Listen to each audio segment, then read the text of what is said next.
Okay. Tonight's shiur is always Nishma, Nishma Ravi Mardo, Bear Bearman, Ruben Alevi, Imir Marti, Harav Michael. Uh, Tonight, this Shabbos, we have the privilege of reading parshat Vayishlach, which is the story of, among other things, the reunion of Yaakov and Esav after 20 years of separation. Okay, so Yaakov. So at the beginning of the parsha, we read last week, Yaakov is on his way home. He's left Lavan, and he's on his way to meet Esav. And we all are very, very familiar with the fact that on his way home, before he even meets Esav, he's going to get into a struggle. And that's what we're going to try to talk a little bit about tonight. So without any further ado, we're going to go right to the psukim that happen to talk about this struggle that Yaakov is going through on his way to meet Esav, or to run away from Esav, as the Parshanim are going to try to go in two different directions here. So we're going to start with a few psukim here. So the Parsha begins by telling us that Yaakov first davens to Hashem to save him. Then he decides to send this lavish gift to Esav. And I'm going to pick it up in chapter 32, verse 22, right after Yaakov has given instructions to his servants to bring this tribute, this gift to Esav. It's a number of different groups of animals, all separated in separate flocks, spread out as far as the eye can see, marching down the road toward where Esav is. And that's where we begin. Pasuk 22. Vatavar hamincha al panav. This mincha, this gift that he is giving, sending to Esav, passed over in front of Yaakov. V'hu lan balaylo hahu b'machaneh. And Yaakov slept in that night in the camp. He's camped along the Yabok River near a place called Ma'avor Yabok, the Yabok Ford, which is a place where you can cross the river because the Yabok River, wadi, stream, whatever it might be, depending, and I'm sure it depends on the season, how much water was in the wadi or the stream or the river, whatever you want to call the Yabok.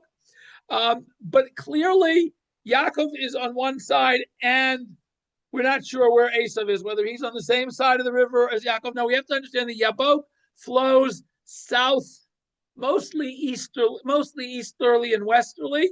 And Yaakov, who is coming home from Haran, has to cross over that basically to get further south to get to Eretz Yisrael. Yabok really is one of the rivers that flows into the Jordan River above Jericho, and slightly below, I believe it's below the Kinneret. So somewhere in that region is where Yaakov is traveling. How do I happen to know that? Because I looked at a map before we started. What do you think? The Yabok is still around today, believe it or not. It is there, and again, it is one of these wadis that at times can be a rushing river, and at times can be relative, almost dry riverbed. Okay, like virtually every body of water, including the Jordan River, which at times is very, very narrow and easily crossable by foot, and at other times can be a rushing torrent that you would not want to risk crossing, even with the heaviest of equipment. Okay, and I'm assuming the same thing is true for the Yabok at times. Okay, so Yaakov is encamped. His whole entourage is with him. His children, his camels, his goats, his whatever donkeys, whatever else he has, are all heading home from Lavan, and they're all camped there. Now suddenly, Vayakam Alayla, he gets up that night. Vayikach et shtei nashav et shtei shivchotav. He takes his two wives, the two maids. They're called here the two whatever other wives that. And 11 children by Mavor Yabok, and he crosses the ford of the Yabok. Now, Rachel and Leah are both alive. Yes, that's why he has two wives. He's got two wives. He's got two maidservants. Now, it's interesting because the number of the commentators are going to tell us, wait a minute, how many children did we read about last week? We read about not 11 children, but 12 children. 11 boys, one girl. Okay? We're going to see what the Parshanim have to say about why it only mentions 11 and not 12, but let's leave that for the time being, because that's really not the part I want to focus on, but we'll mention it in passing. Vayikochem, he took them, Vayavirem et Hanochel, and he caused them to cross over the wadi, Vayaver et Asher Lo, and then he caused to cross over the wadi all of his possessions. So verse 24, everybody's crossed over. The whole camp is now crossed to whatever. Whether they've crossed from north to south or from south to north is going to be a good question that the parshat we're going to try to deal with. Okay? But in other words, he's crossed the river. Now remember, the river is flowing from east to west.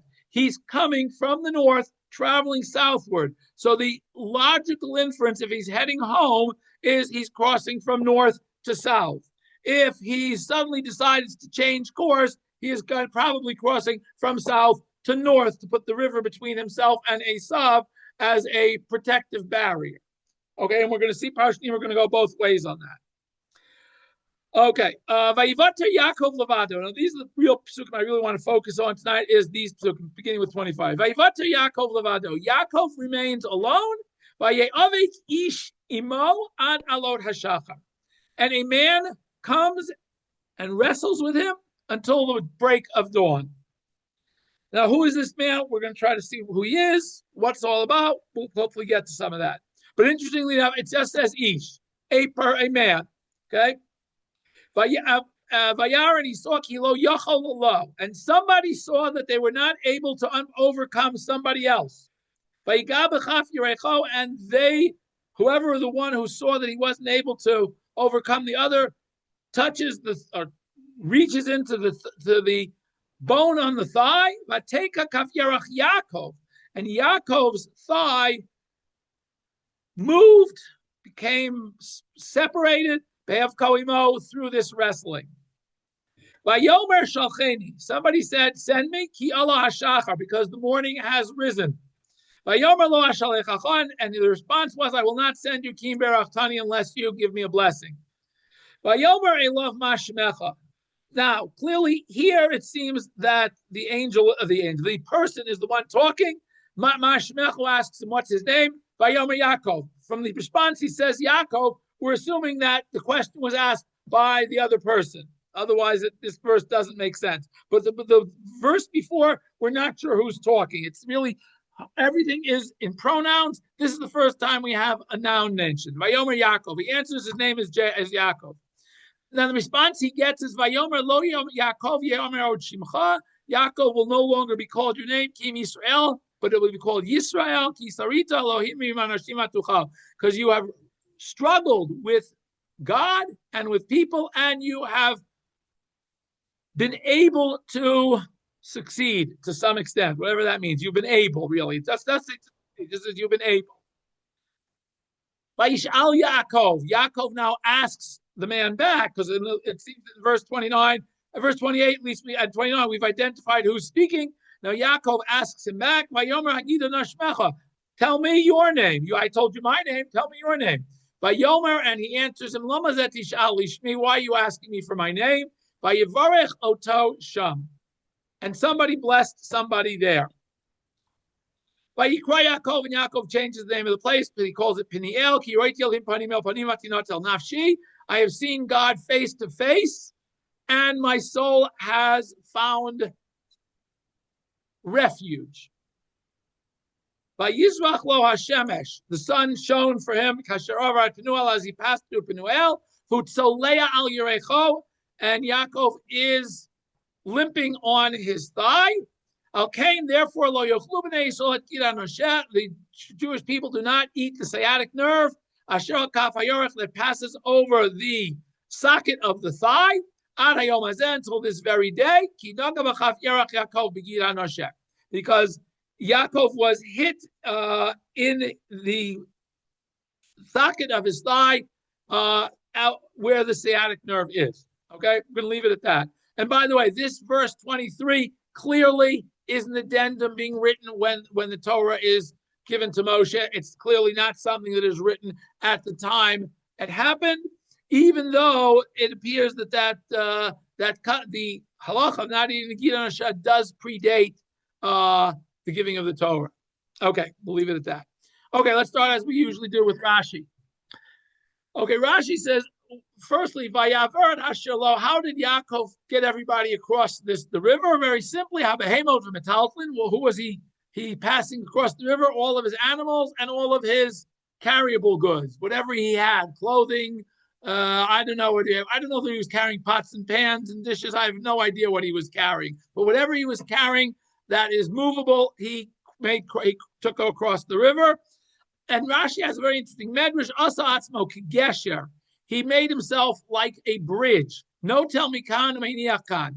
Seems that Yaakov was standing. The point is, the ford was a narrow enough pass that Yaakov could stand in the middle, reach over one way, grab something, reach over the other way, and put it on the other side of the river. That the river was narrow at this point, called Mavor Yabok.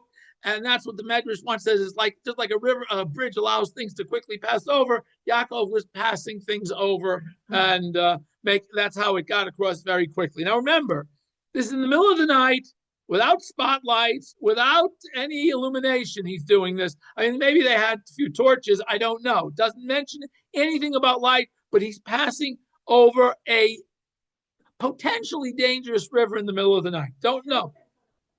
The children, remember that the children, okay, just remember that the children here are ages 6 to 13, okay? That's 6 to, probably more like 6 to 12, okay? No, 6 to 13, right? It was, 6 to 12 are the ages of the children, okay, at this point in time.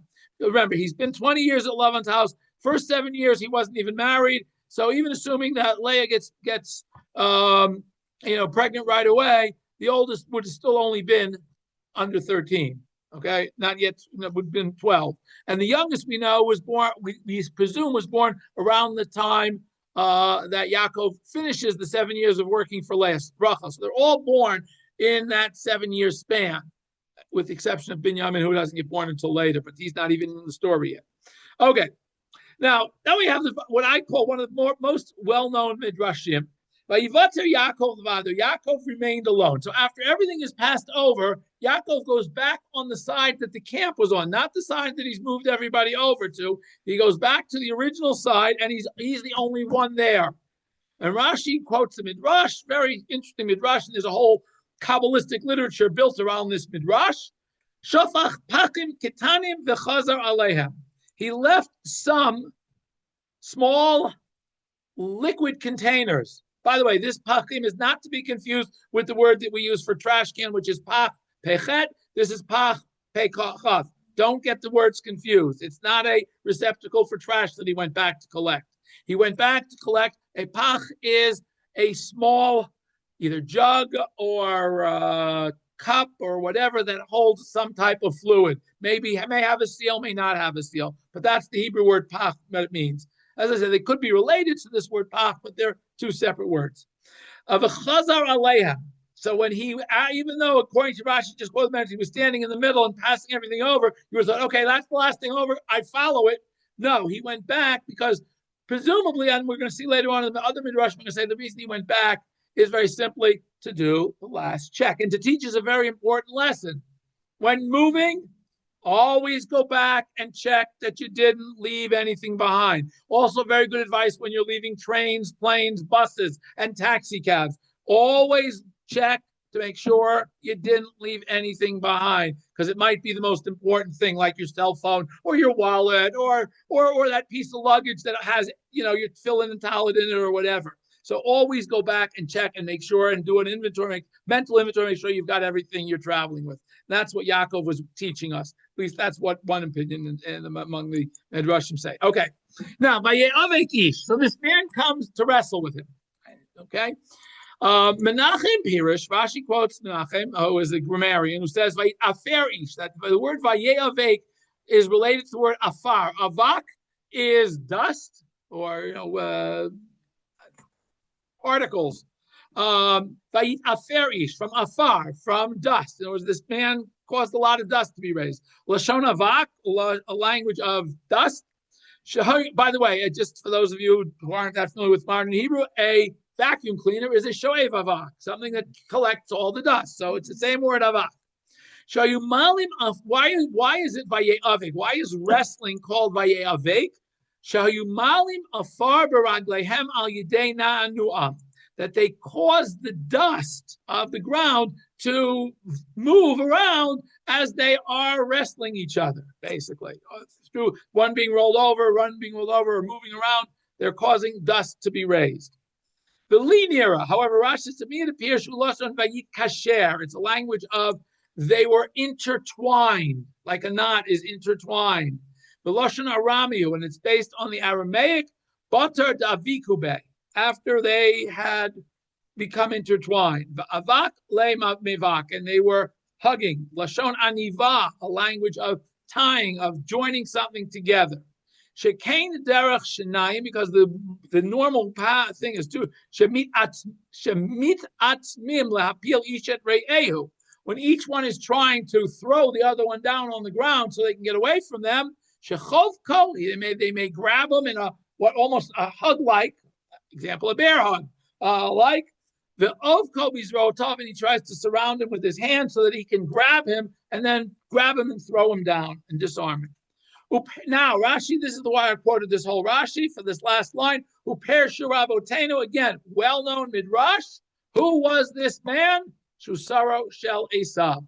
That is the angel of Esav. Okay? Esav's guardian angel in the guise of a man comes down to fight with Yaakov. Okay? Rashbam. Rashbam says, Vayivatzer Yaakov levado. What does it mean Yaakov was left alone? Kilomar, as if to teach us. Shavir kol asher lo. He passed, again, in the middle of the night, he gets up and moves everything across the river.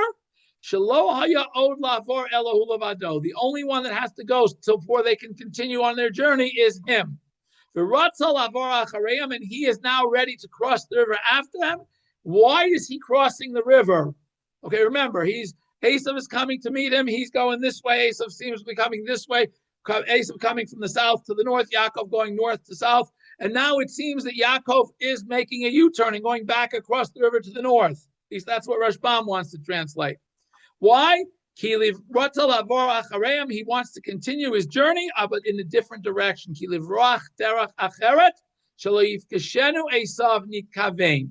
Rashbam says that Yaakov's intent in crossing the river is not to continue directly on his way home and confront Esav, but he realizes that Esav is coming with an army, and he decides, you know what, discretion is the better part of valor. I think I'm going to take a different route home, not go straight into the lion's den on the way home. So that's Rashbam's parish. Now, Vayi'avek, so this man comes, and again, Rashbam Klus says as a malach, emo, that an angel comes and wrestles with him. Why is he wrestling with him? Not because he's the guardian angel of Esav. No, he's the guardian angel of Yaakov. Why is he coming to fight to keep Yaakov from crossing the river? Shelo yuchal livroach. He is keeping him from running away. Okay, Rashbam says very clearly, Yaakov was trying to avoid Esav. The angel comes to make sure that he has to confront Esav. He cannot run away from this meeting. The yira, why is that important? The yira kiyum haftachato shel HaKadosh Baruch Hu, and he has to see the fulfillment of HaKadosh Baruch Hu's promise, shelo yazikehu Esav, that Esav is not going to harm him. He has to stay, he has to go through with this, and he has to understand that HaKadosh Baruch Hu is watching out for him. That's why Hashem sends this angel to keep him from running away. Not Saro Shel Esav, Rashbam says. Okay?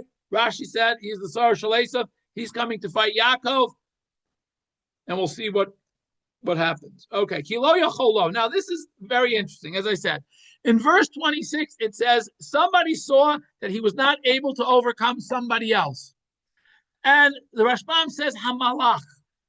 The angel saw that he was not able to overcome Yaakov to keep him from running away. Again, remember, Rashbam's shot is that Yaakov is trying to run away. The angel's trying to keep him here, so he has to face Esav. So the Malach saw that he could not overcome Yaakov. And Yaakov is ready to run away. He's going to run away despite the angel. That's why the angel reaches out, grabs Yaakov's thigh. So now he's limping. He can't run away so fast. Okay? That seems to be Rashbam's shot. Again, this is the direction he goes. That the whole passage here is Yaakov is trying to run away. The angel is stopping him, and the angel has to stop him, even at the cost of harming him temporarily. Radak.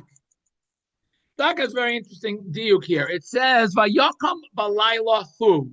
Now, it should have, according to the rules of Hebrew, it should have said, Vayakam balayla hahu. He got up on that night, as opposed to Vayakam balayla, that night, he got up at night. Who?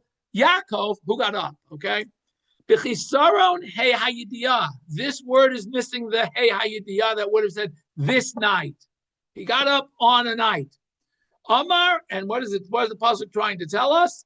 Kikam Yaakov bi'od laila. Yaakov gets up in the middle of the night. Achar sheyishan miyad. After he slept a little bit, lavir machaneu balayla. He decides that he is going to take the risk of making everybody cross the river at night.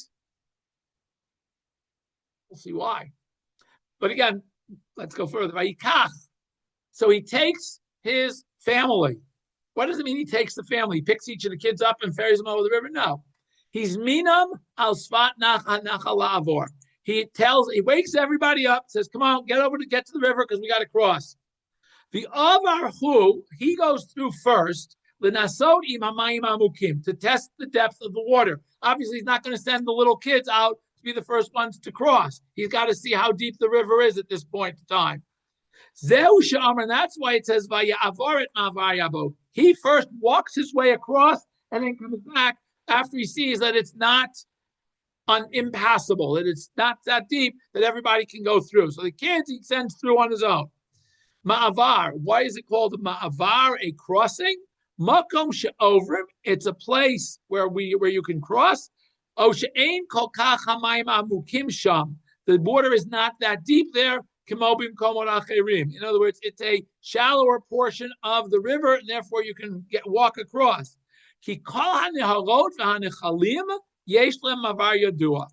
People who live in the neighborhood, everybody knows where the appropriate place to ford the river is. You don't go at the deepest point of the river to try to get across, unless you were committing suicide, I guess, or you just like to swim a lot. But generally, if your intent is to get to the other side safely, you're going to pick that place that is most crossable. Okay, now again, Rashi, I didn't quote the Rashi above, but and Badak's going to quote it in a minute. The Dina, again, remember, means the 11 boys. Where is Dina, the daughter? Bichlal Nashav. She's counted with the wives. Why is she counted with the wife? Because she, as the daughter, would have been sleeping with her mother in the same tent. The boys all had their own tents already. The mother had a tent where she's probably, at this point, 6 years old. So she was still, as they're traveling, she's still with her mother. Because the daughter would not separate from the mother. However, he then quotes the Midrash, which Rashi quoted, but I didn't quote it in the Rashi. That Breshit Rabbah. The Midrash asked the question, Dina Hechonhoit. So where is Dina? If there are 11 kids, where's the 12th? And the Midrash answers with Teva Haita. She was in a box. Yaakov put her in a box and closed it up. Okay, we had a similar story when Avram goes to Egypt, that he put Sarah in a box because he didn't want anybody to see how beautiful she was. Similar midrash. Omar, but why does he put her in a box? Not because he doesn't want to have to worry, but not because he's worried about customs officers inspecting the area. Omar, he says, Harasha hazeh eino rama. This Rasha, meaning his brother, Esav, is very, very haughty. V'myira ota, he's going to see this child, yikach ota b'meni, he's going to borrow her. He's going to steal her. Rav Huna b'shem Rav Abba Kohen. So Rav Huna says b'shem Rav Abba Kohen, ad delo amar le'HaKadosh Baruch Hu. However, his HaKadosh Baruch Hu says, lamas mere'eu chesed. You're holding back kindness from your friend. You should not be holding back kindness from your friend. And what is that? So this is why HaKadosh Baruch Hu quotes this verse to Yaakov. Kviyachol. Manata chesed min achicha. You held back a kindness from your brother. Why? Because perhaps If he had married her, she wouldn't have had to become a stranger somewhere else. Upirish, what does that mean? Inasta, nasa, if he had married her, lozinta, she wouldn't have been raped later on, or been seduced, whichever it was. Lo bikashta shetinase l'mahol. Didn't you ask me that she should be married to somebody who's circumcised?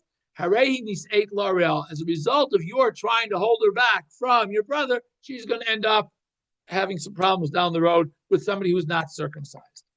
Lo bikashta shnase beheter. You didn't want her to be married legally to your brother. Harehi nisait isur. She'll be married or taken by somebody forcibly. And that's why the Medrash says later on that as a result of this, he's punished with Dinah gets abducted. Okay, that's the side story. The let's continue. So Yaakov takes everybody and causes them to pass over the river. After he has crossed over, tested the waters, the depth of the water, the speed of the water, the strength of the water to make sure it's safe. Then he takes everybody and crosses over with them. Interestingly enough, Radak doesn't say he allows the kids to cross on their own. Those that that were not tall enough or strong enough to cross by himself, he put them on his shoulders. And those that were strong enough that by holding his hands they could cross, he walked with them. And he took the children one after the other until they were all across. Okay, and then he quotes the same medrash that Rashi quotes. He made himself like a bridge and passed them over literally from one side to the other. And then he takes all of his possessions. After all the people have gotten across safely first, he takes all of his movable goods across the river. All the servants and the animals go across. After everything is now crossed over, Nishan hu adayon, he was the last one left. Lifkod ulachapes im nishar davar mishalo. To do the final check, to make sure everything got across, he stayed behind for that. The Amr Razal, and he quotes again, but again, even though he's given what he feels, the Radak says this is the simple explanation. Why was Yaakov the only one left? Because he was doing the final check. The Amr Razal, but Chazal quoted he quotes the Medrash that Rashi quoted above, but again, he quotes the Gemara's rationale. What is it that caused Yaakov to worry about these little jugs? If they're just little empty flasks of liquid, what does he need it for? All right, so he says, the Gemara says, Ki tzadikim chavivim aleim memona, to show us how precious the money is to tzadikim. Why? Why should money be important to tzadikim? Money is worthless, right? Possessions are worthless. But why are they important? Because they've been honestly earned. And when something is honestly earned, it has a value to you. It's not the value of the few shekels that these things cost. It's the statement that he's making that everything I own is mine legally, and I worked for it and earned it. It's not something that was stolen or taken in any way that was inappropriate. And that's another very important lesson. By the way, I'm going to go off on a very, very brief tangent and tell you that the Zohar, the Kabbalah, Kabbalistically, these jars are connected to the Hanukkah miracle. That's one of the jars that oil was in, and it is a whole. If you want more, go to your local Zohar and Midrash, and you'll find all sorts of interesting connections of this parshat of Hanukkah. But I'm not going to go there right now. Okay, again, remember, this man comes to fight with him. Again, what does that mean? That they were going up and down and back and forth until they raised lots of dust. Ish. Now again, he says this was not an ordinary person. This was a malach, as all the parshanim seem to say, it's some type of angel. But he brings other verses in Tanakh where the word ish is used for a malach. V'nei isha made l'neido in Yoshua, v'ayish Gabriel in the book of Daniel. V'nikru ishim hamalachim. Angels are sometimes called people. Why? When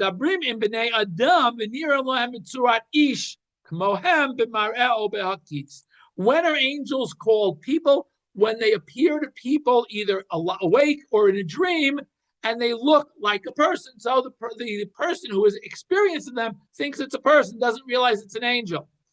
V'shalach ha'el zeh malach liYaakov. God sends this angel to Yaakov. L'chazek libo shelo yorei me'esav. To strengthen him so that he should not be afraid of Esav. Ki lo yacholo, because Esav will not be able to harm him. Lefikach nevakimo. That's why he's wrestling with him. V'lo yachola pilo, and he's not able to throw him down. He's symbolizing to Yaakov that you cannot be. Nobody's going to be able to out wrestle you.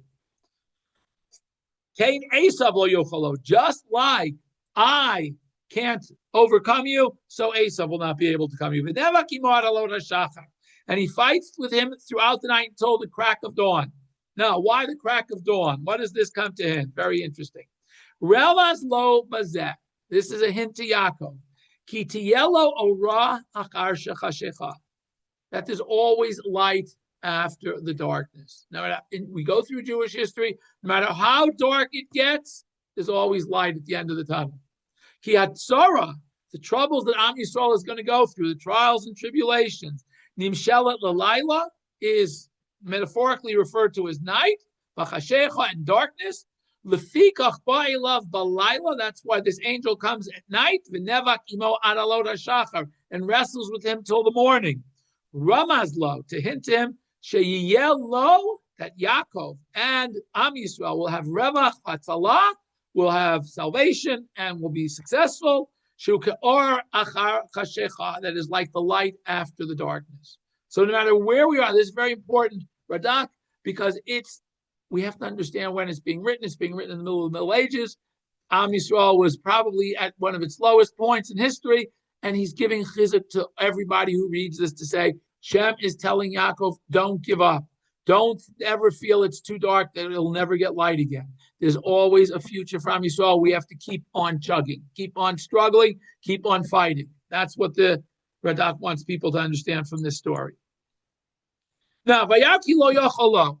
So he saw he wasn't able to overcome it. He couldn't, basically, again, the purpose of a wrestling match is to pin the other guy to the mat. So he was not able to get Yaakov off his feet, apparently. So why does he reach out and grab Yaakov's thigh? Ramazla. Again, the angel is telling Yaakov, giving him hints about Jewish history, what's going to happen. She'esav lo yuchalo. Even though Esav is not going to be able to literally throw Yaakov down and defeat him, he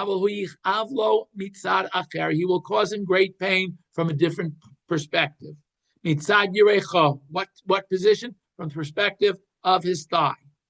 Ramaz lo bazeh, to hint to him, shiachiv me'achad miyotzei yirecho. He is going to cause pain either through one of his descendants and to one of your descendants, or to one of your descendants. Who be to, and this will be your daughter in the first direct case. Sheniv alali knani, your daughter who is going to be forcibly taken by a Canaanite. Lefikach noga bekaf. That's why he reaches the socket of the thigh. Ki kaf lashon mikevat. Tell him that one of the women in your household is going to be punished for this. V'chol zeh, all of this, Havin Yaakov, Mimaseh Malach, Yaakov is able to understand from the actions of this messenger. But concerning his daughter, he didn't understand the full implication. He thought she would either be sick or she would die prematurely. He didn't understand what was going to happen to her. Says that Efshar. Now, we've all been reading about this story as though it's actually being recorded. Radak says, you know what? It's entirely possible, which is basically the Rambam's perspective, that this whole story is simply a prophetic dream. This whole wrestling match doesn't really happen. It's a prophetic dream that Yaakov has. Now, even though when he wakes up in the morning, he's limping. If it was all a dream, then how did he get this limp in his leg? Hashem caused his thigh to cause him to limp as a sign that the dream was going to come true. Now, why does Hashem cause Yaakov this pain? His thought process had a flaw in it. What was the flaw? After all of these promises that Hashem gives him, Mida keneged Mida liot poseach b'gufo, that he will be healthy, HaKadosh Baruch Hu will take care of him. Ki af al pi shehaya boteach b'el b'chol libo. Yaakov's faith in God was complete. Ela shechashav shema yigrom hachet. Yaakov was always concerned that he had done something, he had sinned, and that would cause him to lose all of these promises that HaKadosh Baruch Hu had made him. Af al pi kein, nonetheless, achar kama haftachot lo haya lo la'arer v'lachush li Esav. Really, he had no business being afraid and worrying about Esav, because HaKadosh Baruch Hu was giving him all these promises. V'likaro kama pamim achi v'lishloach lo mincha gedola v'lishtachava lo kama pamim u'bazeh chata. That Yaakov's sin here is his treatment of Esav, his deference to Esav. HaKadosh Baruch Hu's told him he's going to save him from Esav. You don't have to worry about him, Hashem said. But nonetheless, Yaakov takes all precautions. He defers to Esav. He shows deference to Esav. He gives him a big gift. All of these things, Radak says, this was all wrong. HaKadosh Baruch Hu was not happy with the way he lowered himself before Esav after Hashem had promised him he would protect him. V'shilam lo hakel b'zeh ha'olam. And therefore Hashem punished him for this, for Yaakov, lack of faith. For us, this wouldn't be a lack of faith. But for somebody of Yaakov's stature, this is a lack of faith in HaKadosh Baruch Hu. And HaKadosh Baruch Hu wants to punish him in this world rather than in the world to come. And his thoughts caused him a physical pain. But if you really want to say, that's all if this is a prophetic dream, okay? But this whole thing happened. It really happened. Yaakov wakes up in the middle of the night. He's really fully awake. He really does cross everybody across the river.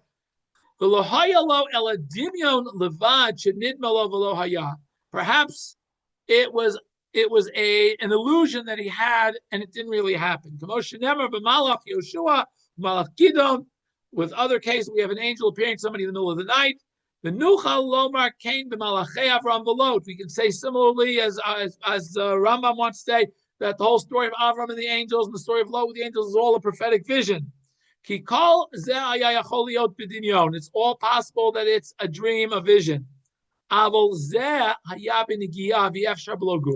Here, it's a lot harder to say that it didn't really happen because there's a physical altercation. How do you have a physical altercation without another person? How do you wrestle with alone? Therefore, the angel clothes himself in a physical form to make this point to Yaakov. And this, through that, he was able, since he had the physical form, he was able to reach into the thigh of Yaakov, and Yaakov was limping because he really actually physically touched Yaakov. Okay? Okay.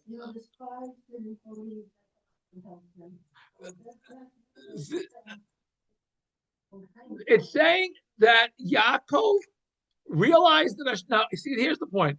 Yaakov realizes Hashem can help him, but he also feels, okay, he feels, no. Yaakov feels that he is obligated, not just allowed, obligated to do everything he can to ensure that Esav does not harm him, to ensure that Hashem is, remember, Hashem has promised him he'll protect him. Hashem has promised Am Yisrael lots of things, but we have to make it happen. Yaakov understands, yes, Hashem will protect him, but that doesn't mean I'm supposed to go and stand in the middle of the highway and let all the trucks run by and run him over. Okay, Hashem's going to protect me, but again, I have to put in what we call my hishtadlut. Yaakov feels that he has to go through all of these steps because that's part of his hishtadlut. Again, the parshanim are very, very are looking for why is it this angel is coming to fight with him if it's an angel, Why is he fighting with Yaakov? Again, that's why I said Rashbam says he's fighting with him because he's trying to keep him from running away. Radak seems to say that he's fighting with him again for his lack of faith in HaKadosh Baruch Hu, that he can protect him. So there's part of this saying that, there is something. Rashi doesn't go that way. Rashi says it's Esav's angel and they're fighting over the birthright, just like they've been fighting ever since they were born, since they were in the utero. They've been fighting. Okay, so it's not new. This struggle that's going on is not new, according to Rashi. It's just a continuation of the struggle that's been going on. Okay, once you say this is Saro Shel Esav, that it's Esav's guardian angel, you're going in a different direction. Okay, Chizkuni. Okay, again, very, very similar to what we just saw above in Radak. It's an angel cloaked in the form of a man. Again, why? To keep him from running away, as we saw before. And he has to see this, that HaKadosh Baruch Hu is going to protect him from Esav. Till the morning, until the darkness of the night disappears. Okay. I'm going to skip a little. I'm going to skip the rest and go right to Klei Akar, because I really want to get into this Klei Akar. Now, Klei Akar is going on the midrash that Rashi quoted, that we are talking about. Not some angel is trying to keep him from running away. He is basically fighting against Esav's angel. Okay. Concerning this wrestling match between Yaakov and this angel, interesting. He says he right away comes out and says it's angel. Rabu Hadeot. There are many, many different interpretations, many, many different perspectives. I don't have enough space on a whole pages of pages to fill up all of the different commentaries here and tell you about them. But nonetheless, I said to myself, there are different ways of interpreting the text. I'm going to give you my perspective. Okay? Now, but his perspective is based on the following. Klei Akar says, after many of the commentaries, in fact, the majority of the commentaries have agreed, Shemalach Zehu Samael. This angel is called Samael, Soro Shel Esav. He is the guardian angel of Esav. Hanikra Samael Esav. That's what he's called. Why is he called Samael? The word Samael is a combination, Klei Akar says, of Sameh, to blind, and El, God, because every angel his name ends with Aleph Lamed, name of God, whether it's Raphael or Gavriel or Michael, all of them end with Aleph Lamed. But Samael, his beginning of his name is Sama, to blind. His entire purpose, he was created for one purpose and one purpose only, l'samei einei ha'adam, to cause people to be blind, not physically, spiritually blind, u'lakoto bi'ivaron, v'lasoto suma me'ein hasichli, to remove a person's intellect, ability to think straight when it comes to spiritual matters. Ad asher lo yuchal haroel lirot b'marot ha'emet, until the person that he is out to get can no longer see the truth. Lavo v'lirot pnei Hashem, to come and see the face of God or the hand of God in everything. V'lavo b'sod Hashem l'rei'av, and to enter that Hashem reveals his secrets to those who are in awe of him, b'sitrei Torah, concerning the things that are hidden in the Torah. In other words, person, if in order to be able to move away all of the veils and all of the things that are going on in the world, you have to be able to do that if you want to get into the real depth and understand the real secrets of the Torah. Okay, but Samael's job is to hide that from people, to make sure you don't get to that level, and to make sure that you're blinded from all spirituality ultimately. Because Samael is not just the guardian angel of Esav, Kihu Satan. He is also the Satan, the one who's going to be in Shemayim when your trial comes up and going to present all of the evidence against you. Hu Malach HaMavet. He is the one who's going to come and escort you up to the Kislev when your 120 years are up and say, got you now, your turn. Who Yetzer Hara? He is also the Yetzer Hara that tries to convince us not to follow the right path and to do things that are inappropriate. The Rebbe's L'davar. And Kleakar is a very interesting hint. I'm going to give you a hint about what Samael's job is. Ki Samael, the letter Samael, Shutafo Shel Aleph, Ayin Nun Bet Mem, the alphabet. If you go one letter after Samael for each of the four letters, Samach becomes an Ayin, Mem becomes a Nun, Aleph becomes a Bet, Lamed becomes a Mem, which spells out Anavim, grapes. Okay. Ki Kemo Shehayayin Hayotzei Min Ha'anavim, just like wine, which comes from the grapes, when you person drinks too much wine and becomes intoxicated, he can no longer see straight. He's blind.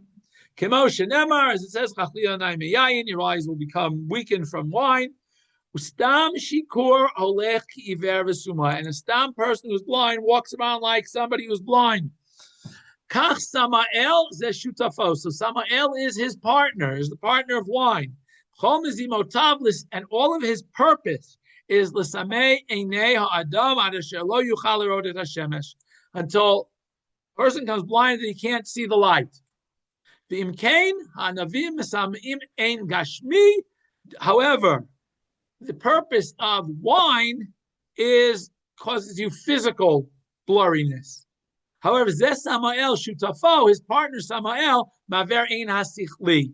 His idea is to blind your intellect. Shelo Yira B'marot Hakel, that we should not see God. V'zeu Samael, Samael Milah Murkevet. Somebody who is blind to God. Somebody who doesn't see the hand of God in their lives. That's Samael's goal, to take us out of somebody who can see God, who can feel God in our lives and understand that. Okay, I'm going to stop here because my time is just about up. But there was one thing I think at the end I wanted to finish with. At the end, he goes through a whole lot of different things here in terms of Samael. And I thought he had something at the end that I wanted to say. No, okay, that's fine. So again, I think the whole purpose, I do want to end with one very, very brief thought here. And that is, I had the privilege last night of going through this parsha. I was with my son last night and we were reviewing this parsha.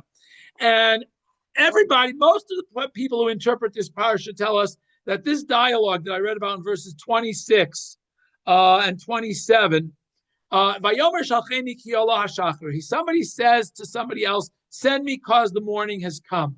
Now we all were taught, and this is to me is the shot that everybody goes with. The angel or the man who's fighting them says to Yaakov, "Let me go," because it's morning. And Rashi brings down a midrash that he has to go because it's morning. It's his turn to sing Shirah and Shemayim. He doesn't want to miss his turn. And Yaakov says, "Lo ashalecha chakim be'arachani," I will not send you unless you give me a blessing.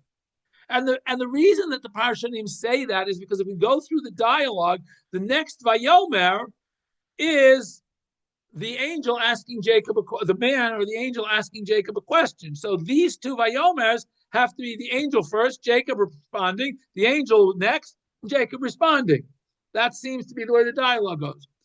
My son was discussing with me, and he says he saw in Rabbi Yoni Grossman's parish on this whole parsha that in reality verse 27 is inverted. It's Yaakov is telling the angel Shalcheni, you can let me go now, Ki Allah Shachar, because the morning has come. I'm stuck now. Esav is going to catch up to me anyway. And you've been hitting me or holding me, trying to keep me from running away from Esav. All right, I agree. I confess. You did your job. I'm going to have to go meet Esav now. So let me go. And the angel says to him, no, you have to give me a blessing. Yaakov doesn't answer anything. What do you mean? How do I give you a blessing? What kind of blessing do you give to an angel? But if we understand this angel being the angel of Esav, then the blessing he wants Yaakov to say, oh, remember that blessing I stole 20 years ago? I want it back. I'm not letting you go until you get the blessing back. Okay? Okay, so then Yaakov doesn't answer. And he says, okay, who are you, Yaakov? And it says, you. And then he says, you fought with God. So now he understands that he's an angel. That's the first time he understands that he's really fighting an angel and not a man. when the angel says to him, we're going to call you Yisrael because you've been fighting with God. We're struggling and wrestling with God. And then it says, Vayishlach, and Yaakov asks him his name, and then he says, you can't ask me my name. And then it says, Vayivarach oto sham, he blessed him there. Who gave the blessing? Again, most of the parshat say that the angel is giving him the blessing that he's going to change his name to Yisrael. Yoni wants to say that no, Vayivarach oto sham, Yaakov gives him the blessing back. Why? Because he's realized that I don't need the blessing. I really don't need this blessing. What is it worth to me? That's what Esav said when he sold him the birthright. What value is it to me? And Yaakov is now sort of going back and saying, what's it worth to me? I don't need this. I have God on my side. I don't need this blessing from my father per se, because I know that God has blessed me. And when God has blessed me, I don't need any intermediaries. When they get God's blessing. Thought that was a very interesting shot. It was new to me. I figured I'd share it with you. Very, very brief. He's got like 25 pages we went through last night. But very, very interesting take on this chapter that I had never seen before, and that to that extent. So I wanted to share with you. But in any case, no matter which way we look at this parasha, this whole struggle is really, if we really peel it all back, it's Yaakov is struggling, not with Esav, not with angels, with himself. Yeah. Because when push comes to shove, there's only one person we have to answer to God, of course, but we have to answer to our own perspective of how is God going to view this, and how honest have I been with myself in my rationalizations of what I'm doing, and am I doing the right thing at all times? And that's not an easy challenge, not something to be taken lightly. But again, if we go through the stories of the patriarchs, the stories that we have and the events that are recorded in Bereshit, they're all there to teach us very, very important lessons. Some of them we've already talked about, how important it is to make sure that when we own something, we own it honestly and forthrightly. How careful we have to be that we don't lose things, especially precious things to us, which, like our reputation. Again, it's very, very hard to build a reputation, very, very easy to lose a reputation.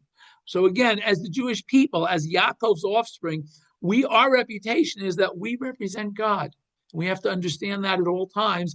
And I think Yaakov is really wrestling with himself after 20 years of being away and having to work hard physically. He's now finally returning to Yaakov and saying, I got to get back into my relationship with God and go back and say, hey, have I been honest with myself to the extent that God's going to be happy with what I've been doing? So all food for thought. And I wish you all a good rest of the week and open it up at this point for comments, feedback, or questions.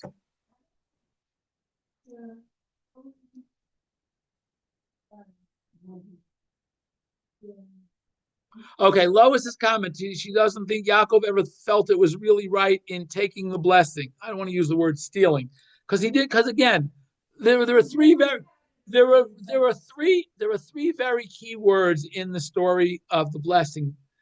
When after Yitzchak finds out it's Esav, he adds 3 words. He finds out that it was really Yaakov. He adds 3 words. He says, "Gam Baruch Yeh." He should be blessed also. So it appears that Yitzchak is the one who realizes that in reality, Yaakov is the one who's worthy of the blessing that he got. So perhaps, again, the methodology through which it is obtained seems to us to be very questionable. But I'm going off because this is really 2 weeks ago's parsha. But okay, if you go through, I think it's Samson Fall Hirsch, says very, very clearly that in order to understand that whole story, you have to understand what Rivka's motivation is. I know. Okay. Okay. And no. Rivka's entire motivation is to reveal to Yitzchak, is to cause Yitzchak himself to understand how easy it is for him to misunderstand the nature of his children, of his 2 sons. And it appears that when he says Gam Baruch Yeh, she has succeeded in that mission. Okay, so that's, as I say, that's a whole different story, a whole different chapter, which raises lots of different questions.